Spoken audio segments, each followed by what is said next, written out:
And that's what I'm going to KYC. And once you click on that, it's going to walk you through the screen of where you put your name, first name, middle initial, last name, date of birth, your address, etc. Then it's going to ask you to upload evidence of your address. So we just need a utility bill, anything current. It could be utility bill, some people put library cards, whatever has your address. But then we need a government photo ID also uploaded. Driver's license, passport, etc. We get a lot of folks from all over the world, so some of these names are in Russian, so I have to put it in a translator and etc. We also invested in a third-party database where we can look up someone's name to see if there's anything we need to know about them. So once I have all that information, your data will come to me, which is a tool that Reggie doesn't have access to. But it will come to compliance. I will look at your picture, check your name out, verify your address, that you're not in a sanctioned country, etc. Check the database. If I find anything, then it will determine whether you're a low customer, medium customer, or high-risk customer. Most of our retail customers really come through as low-risk customers. Our entities is where it's a little more complicated, and I have to dig down a little bit for other data. But it's very straightforward for you guys. Usually it takes a 24-hour turnaround time, but if it comes through in between 9 and 5, you guys can be KYC within an hour or so and have access to the system. Once you are KYC, you will get an email from us, from the system, that will let you know you've been approved. Sometimes I'm missing data. Folks will give me a driver's license that's expired or a utility bill that's 2 years old. I would reject that. So just an FYI. We really need something current. And those are for regulators. So everything we put on the blockchain, if we get audited, we can pull that information and give the auditors a report. And if they see that we're accepting things that are not legit, or has very little value for your identity, we could get fined. So that's why we ask that the information be as accurate as possible. So once you're KYC, you will then be able to go to the beta. Because of the SEC and what's going on, we can't use these other products. The research you can purchase. So once you go to the beta, the asset beta,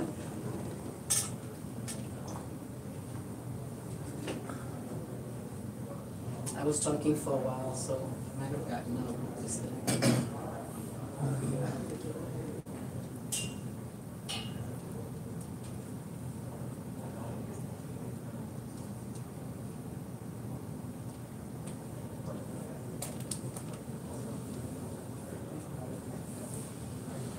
These are the products that we have available.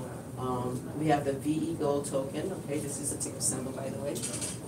And these products are also tradable in the exchange. So that, just an FYI. So it gives a full description. And as you can see here, this is what we have in inventory. This is the supply that we keep. So one of the reports that I'm in the process of designing is to make sure we have a reconciliation report that shows when we're running low of the gold token, to make sure that we have the right supply in place, we don't oversell, etc. And I'm sure that's going to be one of the things the auditors look for. So you'll just just simply go in. If you already have a token, you can sell it. If you could redeem it for physical, we'll ship it to you regardless of where we are in the world. We're literally in the process of shipping gold to Malta for the first time. And the shipping company doesn't even know what to charge us because they've never done this before. But yeah, it's pretty interesting. Is the connection here? Is the connection here weak? It is. Yeah. Okay. So when you click on buy, if you're already KYC, it's going to give you the option to purchase in F or USD. Try again. Click start over. Can't try it again. You know Moore's law, right? You never do a live demonstration, but this app has been up and running since the beginning of the year. The VE Gold has been up and running for a couple of months. Where we have beta, many places is actually a working product. I call it beta because Where it says error loading bounce, that's an issue with MetaMask and the bandwidth. It's not us. Close out of Chrome and then reload MetaMask. Oh, is that what has to be done? Yeah, MetaMask is real. Okay, so Yeah, close shut- Chrome. Close MetaMask. Close Chrome. Yeah, Google. Close the whole thing down? Yeah, and then reopen. Yeah, go to settings. This is one. Go to settings. Where? Click menu. Oh, here? No. Yep. Where you were before. Okay. Log out? Settings. Go down, clear transactions. Scroll all the way down. Reset account. And that's how you introduce yourself. Okay. Now try it. Okay.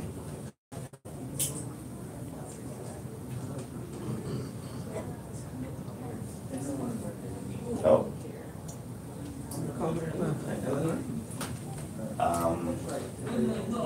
It is what it is. The next thing we're gonna see is So what do you a think about, purchase. right, it's gonna, a window's gonna come up and it's gonna say, do you wanna pay in F or do you want to pay in US dollar? Let's say you pick F, then it's gonna walk you to another window that's going to ask you how many tokens you want. Let's say you wanted 5, click on 5.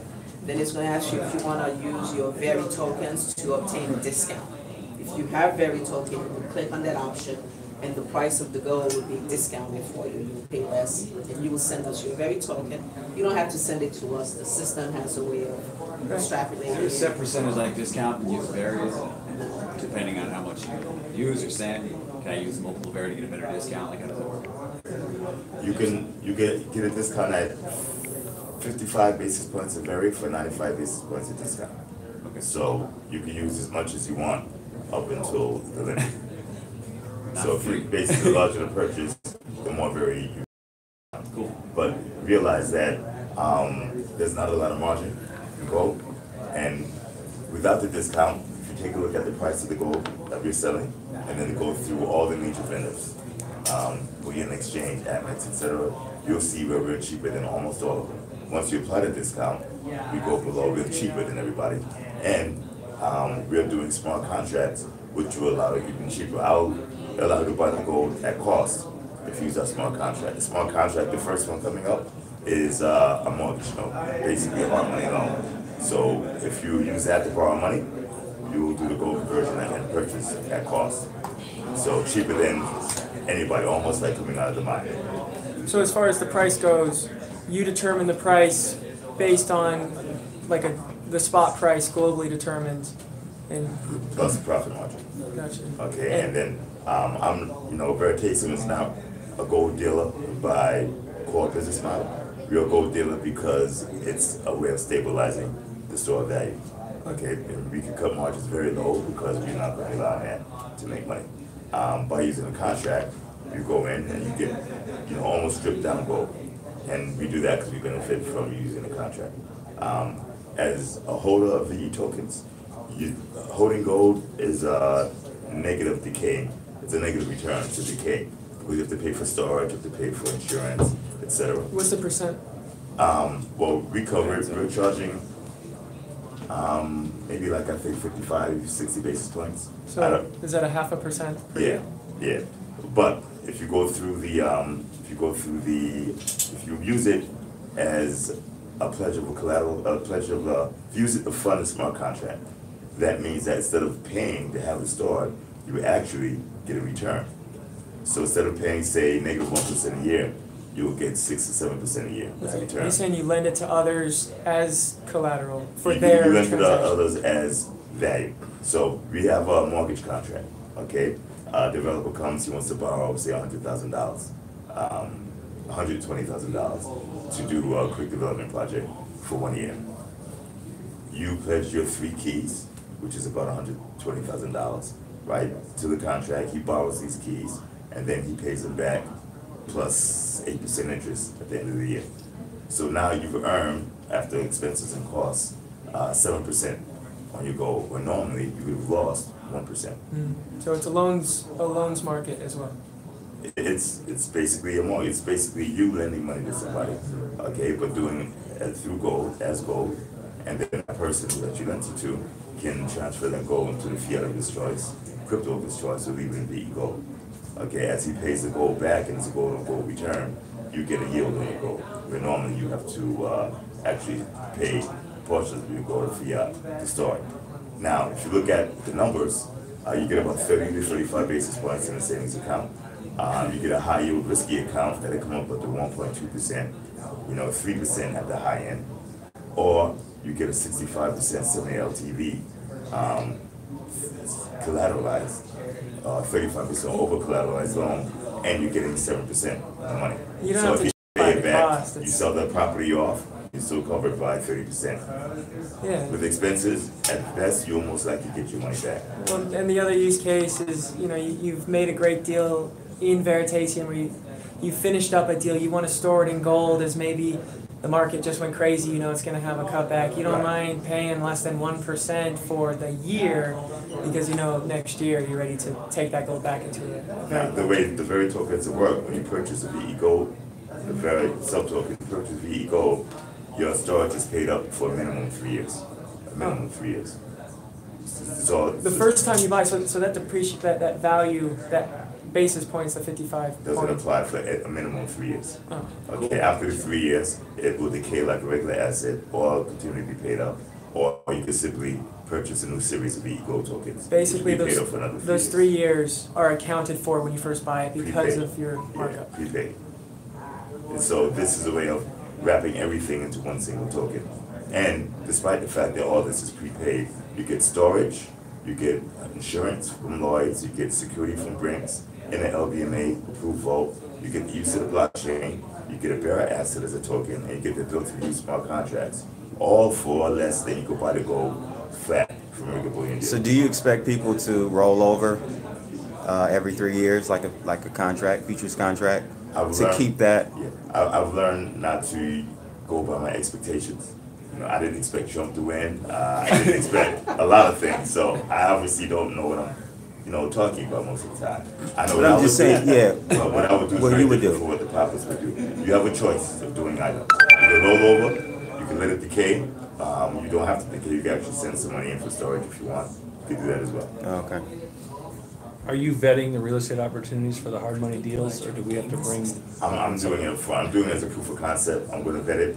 I'll probably be the buyer. I'll probably be the lender as well. I'm doing it for somebody who I know who does small income producing properties. It's not bad. It's maybe 7, 8, 9% on a 1 year deal. I'm not going above a 70% LTV, and it's backed by gold. And this will work. The contract, the actual mortgage contract, will stand up in the court of law. So we're creating a templating system in our own development language that allows you to write a legal contract in legalese, and then it's converted into Solidity code. The legal contract, when you press the clause, like footnote 1, will bring you to the section of Solidity code that references the legal clause. And so everything is corollary, and you can use the Solidity code to reference the legalese you can use to find a reference to Solidity code. So if it goes to court, right, this smart contract is actually now, according to the legal analysts, legally binding. So is Veritasium in first position on the note? Well, Veritasium wouldn't be doing it. I'd be doing it personally as a proof of concept, or maybe Veritasium, but you would be first position. And there would be no second positions, most likely. But if they are, we don't have to worry about it because they're second. So it'd be first position, no more than 70 LTV, and it'd be OID, original issue discount. So it wanted to be interest only. There'd be no payments. So he borrows 110,000. At the end of the year, he pays back 120,000 in gold. This page we're looking at, is it all owned by Veritasium? That what you're buying here is directly from Veritasium, or is there eventually going to be a market where the very gold is kind of owned by anyone and you could put up your own price? Well, what you see there is gold that Veritasium purchased, right, and held in inventory, just to prime the pump. After that inventory is depleted, I'll still take orders, but I'll do just-in-time inventory. Because when I buy the gold, I take market price risk, you know, and for, you know. But this is basically like a retail page. You're selling the. Right, I'm selling by other inventory. Here you see supply, this is the amount of tokens available, and these are inventory, tokens left in inventory. And so someone could buy it all out, really? Okay, so if someone buys it all out and wants to do a $50 million purchase, they send the $50 million in. Once we receive it, then I'll purchase the $50 million in gold. Okay, so now you're just buying out of inventory, but after this point, you know, I don't want to take market risk. And that's what many bullion dealers do. They'll sell out of their inventory, but if there's something they don't have, they say, you know, send the money in and then we'll purchase it. So is your goal long term just to sell this out into the very market and let the free markets trade the precious metals thereafter, or are you always going to continue supplying? Well, I'll always continue to sell very tokens, but then remember they're very assets, so once you get them, you do what you want with them. Well, the legal protection we have doesn't even allow us to influence what you do with them. You know, once I sell them to you, you get a token. It's a bearer asset, you're in control of it. We don't create or control the secondary market, and we don't want to. You do whatever you want with them, and when you want the gold back, you send it to us, you pass the M1 KYC. If you use a different address, if you use the same address, you just send us the address, shipping address, and then we send it to you. Do you understand what I mean? Did I answer the question? Yeah, it's okay. Okay. In other words, we don't deal I with the think you secondary markets at were all. trying to see if you could place personal gold onto the platform. No, not my personal gold. It's just that this is a retail page, but Veritasium I see as a marketplace where people are going to be buying and selling peer to peer. So there's like Veritasium having products to sell, and then people are going to buy that, and then they're going to be able to trade it. They can trade it, but you can't trade it through Veritasium, because if you do, that means we control the secondary market. That's a different business. That will mean that we are acting as an exchange and facilitator, which we're not doing under the legal. So then what happens when you trade your gold back? Let's say you want to trade your gold for some real estate.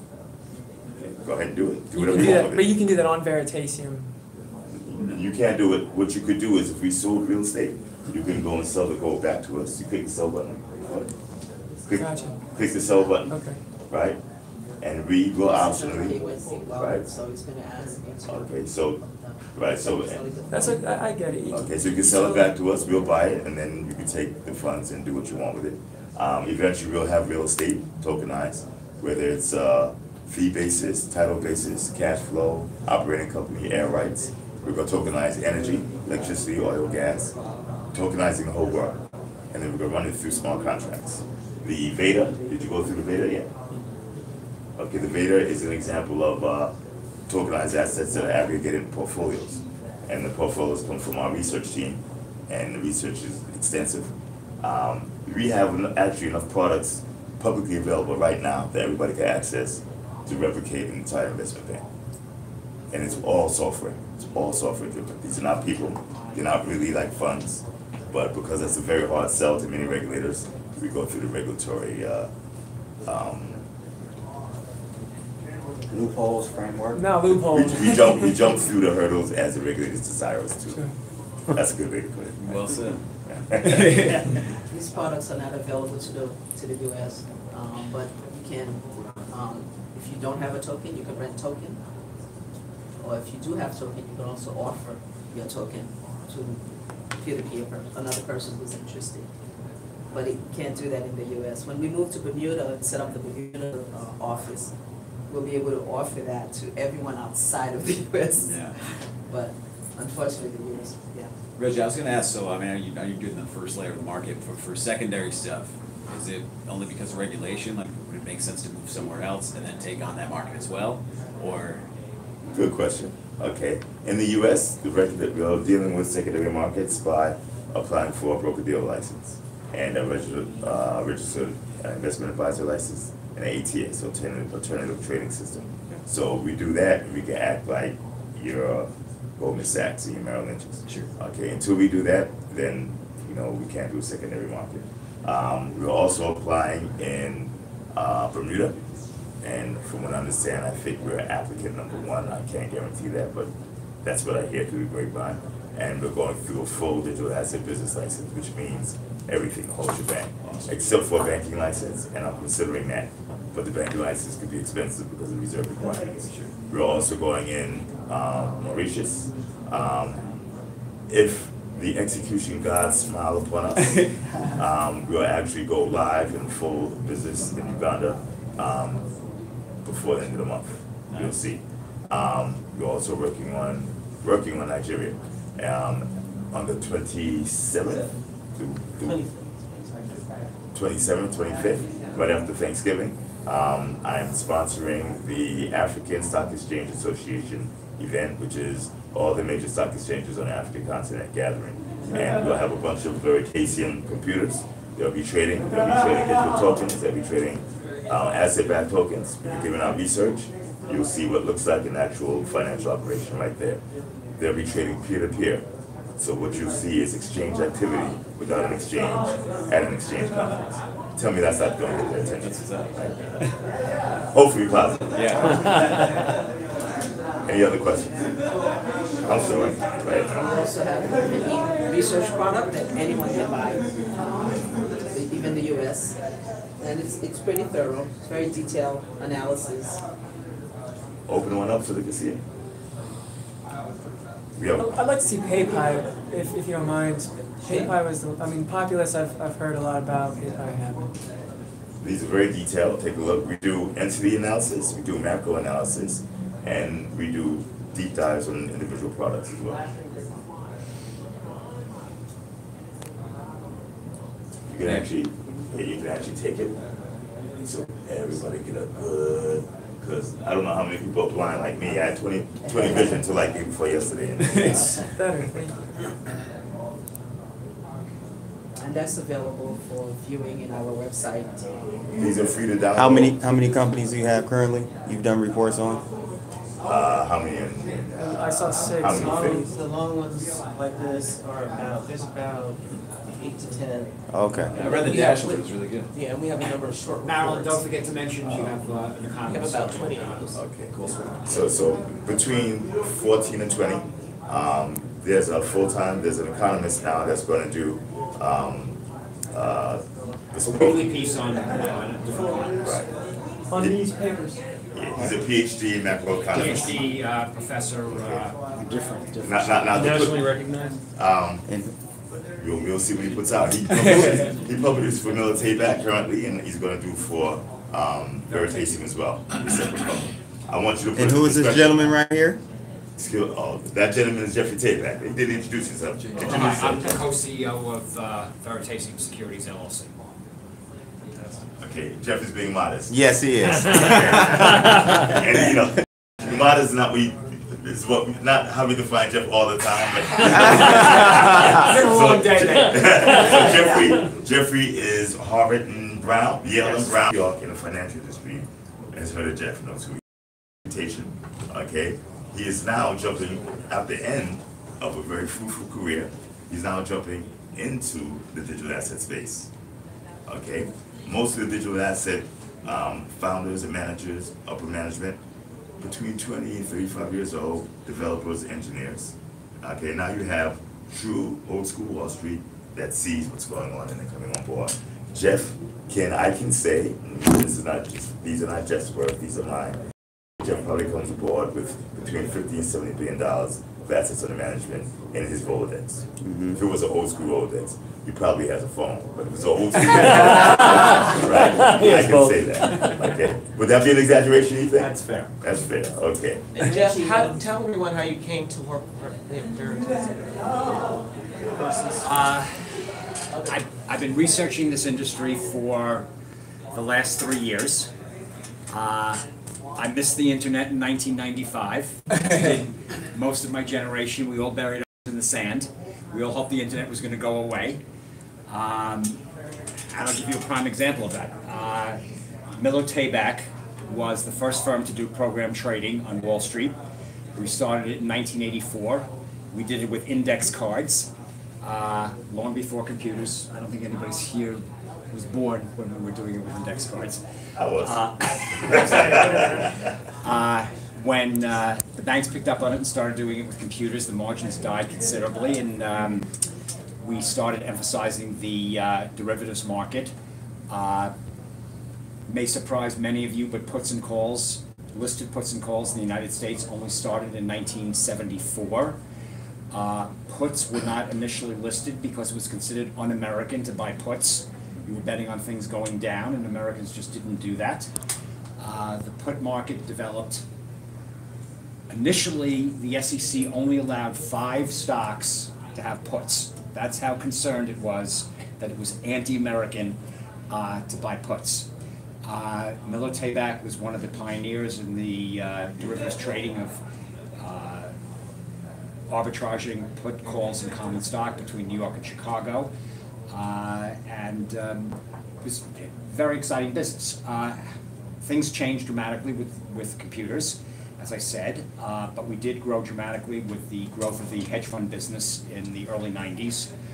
We were a major brokerage firm for the hedge fund business. As I said, fast forwarding, when the internet came, I'm sorry, what? Well, 2015, because the question was, how'd you get into Right, well, Veritasium? I'm sort of giving giving a a long quick, time. 1995. Just saying to pick up the pace. Right, all right. Millennials. Instagram. My kids are gonna be looking at this podcast and say, Dad, you should have picked up the pace, baby.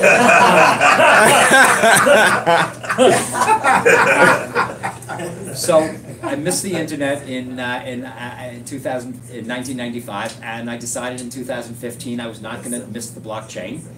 I researched this for quite a number, for 2 or 3 years. I decided Mr. Middleton had the best vision of anybody I spoke to in the industry. And I became, I'll wrap it up very quickly, I became the co-CEO of Veritasium Securities LLC last September of 2018. Awesome. There you go. Oh, damn, I didn't mean that.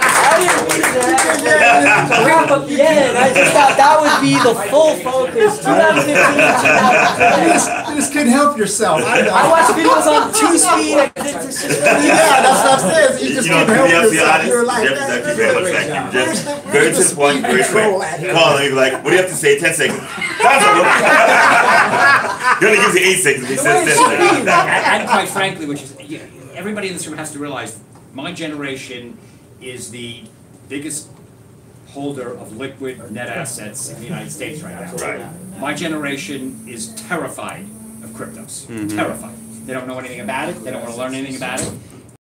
What I envision doing at Veritasium is bringing my generation into the digital blockchain world. That's right.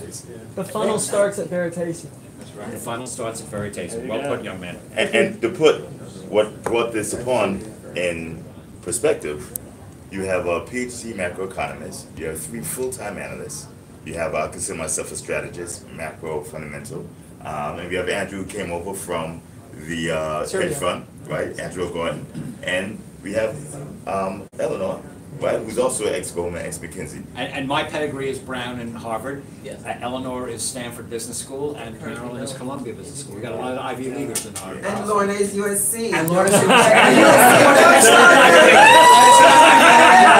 Okay. You don't count on the East Coast. Listen, and I'm from Howard, and not so there's a lot of analytical horsepower, right? There's a lot of operational expertise, and a lot of management history. There's a lot, very diverse company, diverse in every single race, age, color, gender, profession, everywhere, even geographically. Election perspective. Politically, yeah, politically. A few of us are still confused politically, but I'm sorry, diverse politically. Diverse. Freudian slip, pardon. Okay. We're just not confused. We're just forward looking. So There you go. There you go. Reggie, I have a question for you regarding the macro reports. Okay. Will they be available to our customers and the public in our They're available website? right now. If you go back to the research page.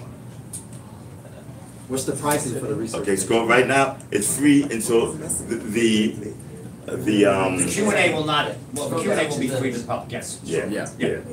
Oh, you talk about the ongoing macro, because there's Right, the ongoing macro. the ongoing macro. We'll We'll see. consider that. We'll yeah. see. The first few will be free because you want to give everybody a taste of what's available. This economist writes for Middleton back, as Reggie said.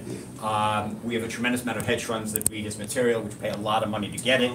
But we've decided initially to offer it free to the Veritasium customers. It'll be written under the Veritasium name, and it'll be different from what he writes from Middleton back. It'll be a more commodity-oriented. So You see cryptocurrency versus central banks, in our objective opinion. The Bank of International Settlements had a very, very negative and very subjective, in my opinion, report on cryptos. Yes. We came in through a lot of facts. And that is macro with facts, with citations. Not assertions, but citations. You go through that. I invite everybody, whether you're seeing us YouTube live or everybody in this audience, go and take a look at the research. Compare it to not only everything in the crypto, compare it to the sell side bank research. And we go to can Goldman download that? Sachs, Morgan Stanley, look at their Facebook report, then look at our Institute report. And where do you see our commodity research beginning this Thursday? Yes. Can we download that? Right now. Yes. Go to- use And your all phone, these, download it all right these now. that are currently out there are free, but The eventually the new right. ones. The valuation cost you have to pay for. Because we do an No, you're Institute report, it's a 76-page report, 65 pages. We read that the valuation because you have to pay for something. You pay in vary, of course. What about reports, like reviews, videos, articles that cover so I see this as being similar to what Cliff High does with his Bare Naked Wealth reports. And what a lot of people do is cover the content in his reports, mostly because they're very excited about it. But I see these being great, but a secondary media push for you guys would be to have an economist or someone go through these reports and break down, especially the free. That's a good idea. That's a very good idea. I like that idea a lot. I really do. Well done, you kid. Well done. Chock full of them. Millennium. See?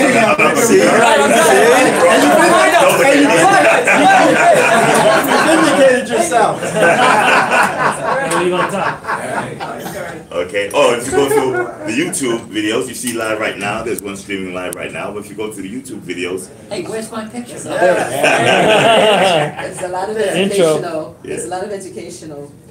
there's at least 1,000 hours of YouTube videos over the last few years. Good job. Not that Reggie and I are competitive, but I'm counting the number of views. He's about 200 ahead of me. I'm not close to your number of likes. That's because he's such a nice, likable guy. They just had to hit the like button. That's what it is. You have to catch up, Jeff. Reggie, Yes. question. So if we're holders, we're fans, we participate, how do we help? What can we do? There are a lot of ways to do it. As a brand ambassador, simply spread the word. If you have a specific expertise, and it fills in a hole or a gap, and you're good at what you do, it's obvious. You come on board as a contractor, potential employee, and you could tell me.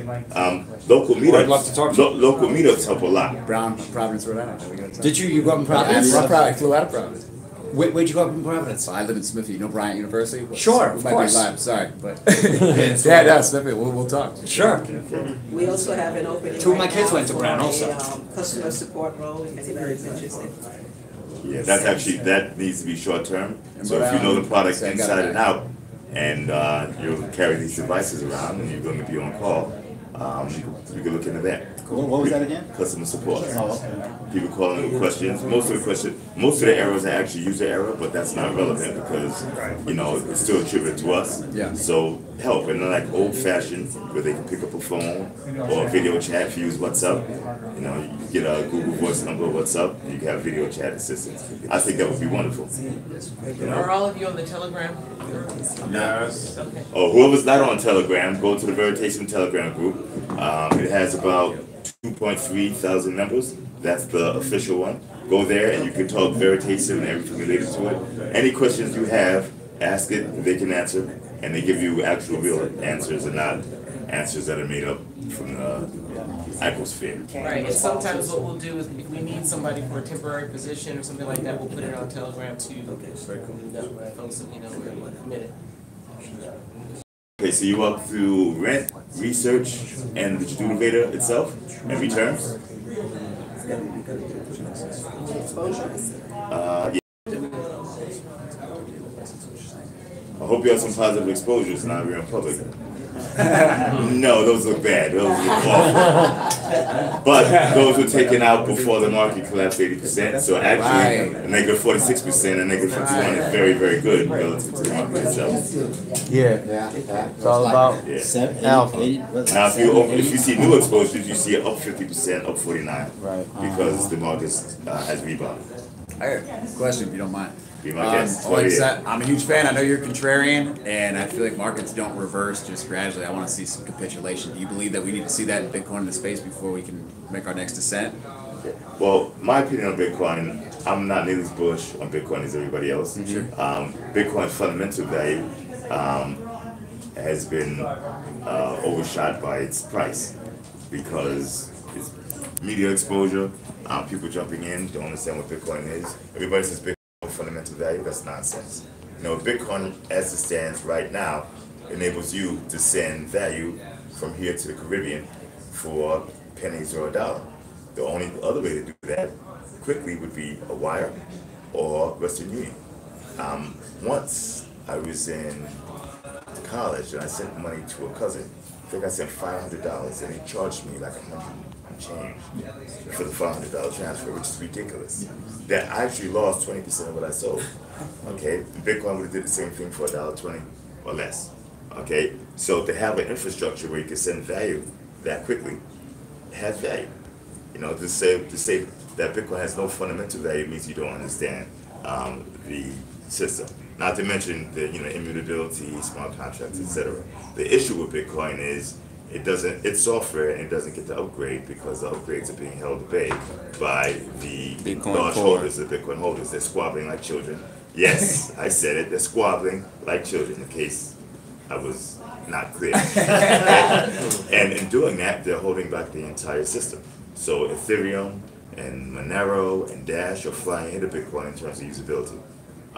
But Bitcoin has the most amount of mind share because it's what's in the media. And of all the platforms, it's probably the easiest to understand, which is still fairly difficult, but it's the easiest. I have a slightly different perspective on the issue. What's most interesting, in the last 6 weeks, the volatility of the equity markets has increased dramatically. Not as much as the media implies that it has, The but VIX nevertheless. is up crazy. Sorry? The VIX is up. Well, the VIX is up crazy, but the VIX is a very crude, by the way, it's a very crude statistic of volatility, but nevertheless, it's probably the most used. In 2009 and 2010, the VIX averaged about 40. Yeah. A 40 VIX implies a 2.5% daily move in the S&P 500. The VIX declined to a period of 10, 11. Yeah. Now it's gotten to 24, 25. The VIX has not gotten crazy. But just to make my point, the VIX, the equity volatility has increased fairly dramatically in the last 6 weeks. What's interesting and quite frankly counterintuitive is the volatility of the coins has actually declined in this period. It's very, very counterintuitive. One would normally expect the volatility of a less quote-unquote stable product to increase more dramatically in a period of higher volatility for equities. That did not happen. In my opinion, that's a very bullish sign for digital currencies. Reggie has a more positive viewpoint of Bitcoin than I do, but nevertheless, I think it's quite interesting what's happened in the last 6 weeks. My guess is there's going to be another washout in Bitcoin at some point, and then coins like the very coins will start to distinguish themselves as a much more independent, value-oriented product. I think we're going to see huge diversification in the coin market, which we've not seen in this point. It's like, to use a horrible expression, when they round up the girls they round up them all. They don't take just, one or two. I think going forward, it's going to be a much more different, sorry, you're not allowed to say that anymore? That's right. That's our team here. It'll be a much more differentiated market going forward. So I've been waiting for that decoupling of the altcoins and Bitcoin. I think that's going to happen, but I think you need one more decline in Bitcoin. I think making fiat onboarding easier so you don't have to go to Bitcoin first Yes. will also be a big That will push on help. to allow them to separate themselves from correlation. Yeah. That will help. Hence, VE Gold. Yeah, so I think, Yeah. you know, I think Reggie and I have a slightly different viewpoint on this, but I think mine's going to be correct. So That's a surprise. So what's your viewpoint? That well, he's more positive on Bitcoin than I am. I mean, I think these our token and other tokens that have real value and a real product behind them will start to differentiate themselves much more quickly, and Bitcoin can continue to go down while our coin can continue to rise. No, it's interesting because I'm pessimistic. So I'm Bitcoin pessimistic. You've heard me just market say share. I'm pessimistic on Bitcoin. Right. And despite me being pessimistic on Bitcoin, you know, I'm more positive than he is. You're the Yes. bull in Yeah, the that room. surprised me. I was waiting Yeah. for him. Well, that's, yeah, To that's say it was gonna skyrocket. I was not ready for I what think he it goes said. up with the Bitcoin, dominance goes way Bitcoin down. probably will pop, particularly if when the traditional legacy firms come in and do a Bitcoin ETF. Yeah. It will go through. You know, the regulators are not going to let the startups do it, and they haven't done it to date. The CBOE or Morgan Stanley or Goldman or JP Morgan come in, it'll go through. You'll get a pop, but it will be solely speculation because the fundamentals are not there to justify significant increases. So then with enough liquidity that they can place it first, right? Yeah, What- and what- the liquidity in Bitcoin is very difficult to measure. Yeah, I was going to ask you yeah. about OTC markets. What do you feel about that? How do you see the volume and activity? Are you guys tracking the OTC? Well, that's where almost all the volume is. Yeah. What you see on exchanges are not volume. Right. NASDAQ, which bought Second Market, Barry Silver's operation, they do large block trades. Coinbase, you know, you call up Kraken or Gemini, they do large block trades. Those large block trades don't show up Right. on CoinMarketCap. They don't show up on any exchanges. It's the vast majority of the volume. So are you guys tracking If you that? have $50 million and you went through an exchange, you would move the Bitcoin price on any Yes. exchange. Less than That's that. what you can do. And 50 million is nothing. No, You yeah, know? yeah. Just one more point on volatility. The implied volatilities on the curve going out have also declined on digitals, which is quite interesting. So the market is suggesting that this decline in volatility is not a flash in the pan, and that gives a lot of credence to the digital market. You can go out on the curve right now and look at the implied volatilities of the puts and calls trading in, next March, and the implied volatility of those puts and calls has probably declined from about 55 to about 40. That's a significant number. That's just not a statistical quirk, and I think that that's very important. It's not only important to look at the daily cash market. It's also very important to look at the implied volatility of the puts and calls going on in the market. And of course, if we get as the derivative markets gets more and more liquid, the value of the implied volatilities becomes more and more real. So another positive for digital currencies. You guys should create the first VIX for cryptos. Trust me, it's Seen a couple. crossed my mind. Okay. It's a little difficult to do because so many of the currencies are completely illiquid. Yes. Yeah. So if you want, it's going to be very skewed towards 2 or 3 currencies. Top And I think- 10 or something like that. I think we need a little more liquidity in a few other digitals to really have an intelligent product that's going to reflect true volatility. Okay. But I think it's fair to say the derivatives in Bitcoin and the decline in implied volatilities is not a statistical quirk. Okay. So just to jump off, the last, and again, the beta is a software suite. So the last module or application on software suite is the exposure. This is basically, if you go to the front page, this is basically a smart contract driven investment fund. Okay, without a lot of the expenses that a traditional private equity or venture capital fund would have. So this is the front page. If you see now, over the last 30 days, the average exposure is closer to 35% versus negative, et cetera. It all depends on what the horizon is, right? We go from 35 days to 3 days to 7 to, and you can see where the market did, 90 days. and then go for 360, and that's where you have the negative number. Okay? These are the portfolio components. Do how you got to the negative number, just a little. What happened is the market took a very, very big dip about 6 months ago or so. Okay, it started and it just stopped, well, maybe about 5 weeks ago. So going from today, I don't pay attention to what happens on a day-to-day basis. You know, that's not our business. But going past 7 days, it's negative from 3 days from today to about last week. After that, we get strong positive numbers because the market took a rebound. 90 days. And if you go for the full year, 360 days, that incorporates both the rebound and the negative drop. Okay, and you can see what the application is doing. Latest trades, and it should show where the application is going out and actually buying and selling tokens. Oops. Oh, we can't scroll that, I'm sorry.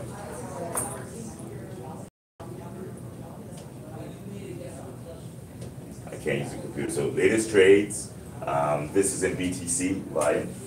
Okay, and it goes to show the portfolio components here.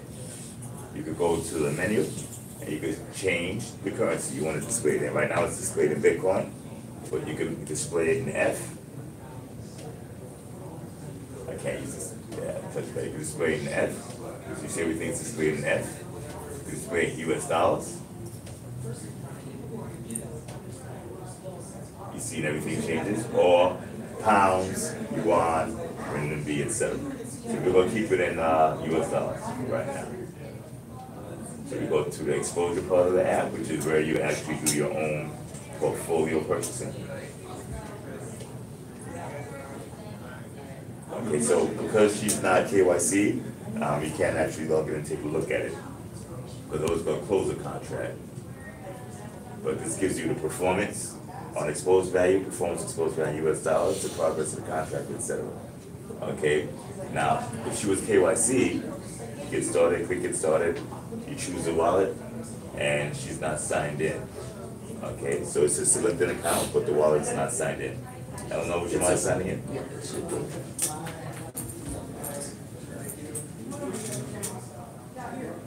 And everything is blockchain based, so everything is based on your public key.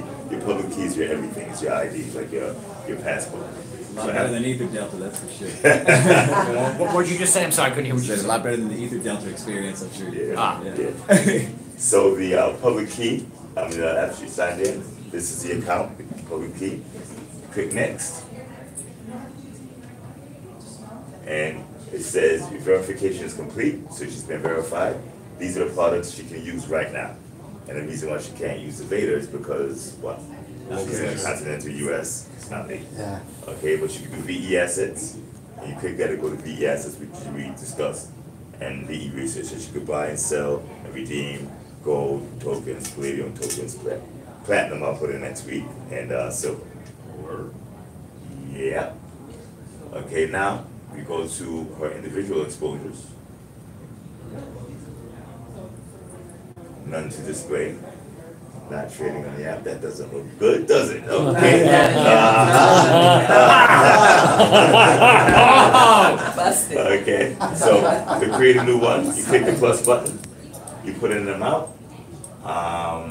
Here, put 02 berry. Put 02 berry buys you $15.16 of exposure for duration. Your verification tokens are not enabled.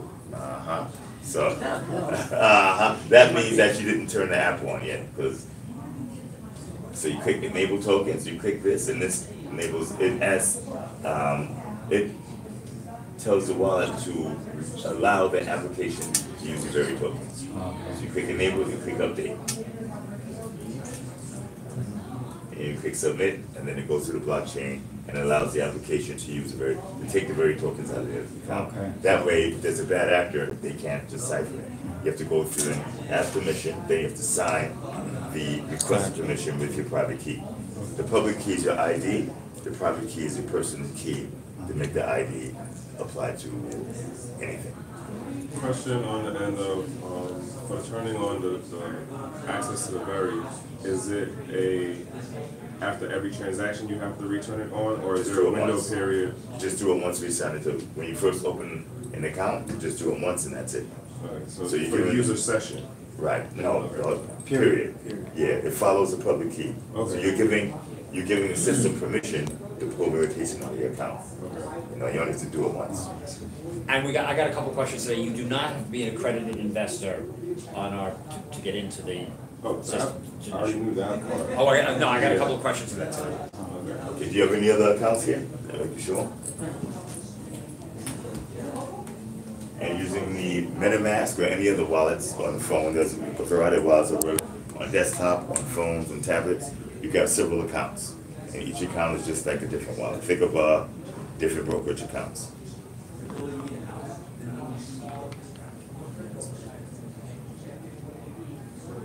She's busted. She's busted. Okay. Well, anyway, there's plenty of videos. If you go through the YouTube channel, we walk you through it. It was very slick. I was gonna show how you can break a contract. She has some contracts for 99 years, but you can take it. You can close the contract in real time, and then you can either ask the app to go up to a decentralized exchange, sell off the contents of the portfolio, and then give you the F. Or you can take the contents of the portfolio and dump it directly to your wallet, which is unique. And you can do it at any time. If you went to a private equity or VC fund, then you have a 5-year lockup, 10-year lockup, minimum is 3 years. And that's almost impossible to come by. One of the many attributes of this. This is a very, very advanced application, and it's bundled with a bunch of other very, very advanced applications. Very simple, easy to use interface. And it's ready to go. There are a lot of people who say I've never seen an ICO that has a product, you know, they're not doing business. If you go to, this is really buy. You're going up 0.05 Very, buys $37. You do a 54-day exposure, you click submit, and then it's gonna go to MetaMask. It's gonna ask you for permission to take the money out of the account and to sign it with the private key. So what she do is she's increasing the gas price limit so it goes through quickly. What most people don't realize, we pay $2.50 of gas, you can get it go through immediately. Transaction created, you can track it. I missed it, I wasn't paying attention. When you click that link, it goes onto a blockchain explorer, shows you exactly what's happening, you know, through the chain. As a matter of fact, once it's open, you can still do this. Right? You can always track everything in the blockchain explorer. Since you just did it as pending, it's 14 seconds per block. It wasn't 14 seconds old, so you didn't get the first block yet. But you can take my word for that. How many confirmations do you allow or need before allowing the contracts to go through? Well, the contract goes through indeed for the first one, but it'll wait till, I think, 8 to 14 confirmations before it starts to go and fetch. I can't remember exactly what the threshold was. And that's at 14 seconds a block when I have blocked. What was the over? I can't remember what else I was going to discuss, but there's also the rentals. For some reason, this didn't work on your. Yeah, I have no idea why it's not working on the machine, but the purchase is not working. Yeah, with the exposure, when you close your exposure, you have the option to get F only, or you can get all of the assets that are listed in the portfolio. That would go to your wallet as well. So if you had Oculus or PayPal, you close out, you have the option to get that as delivery.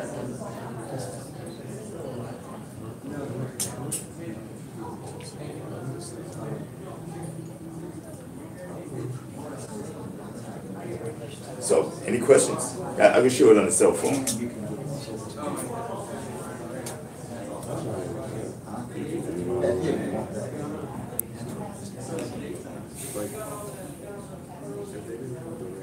Oh, no internet. Okay. And you can use several different wallets. Trust. So, any questions on it? What are we doing next? Let's do it. Yeah. What are we doing tonight? Let's go. Go on a gold selling spree.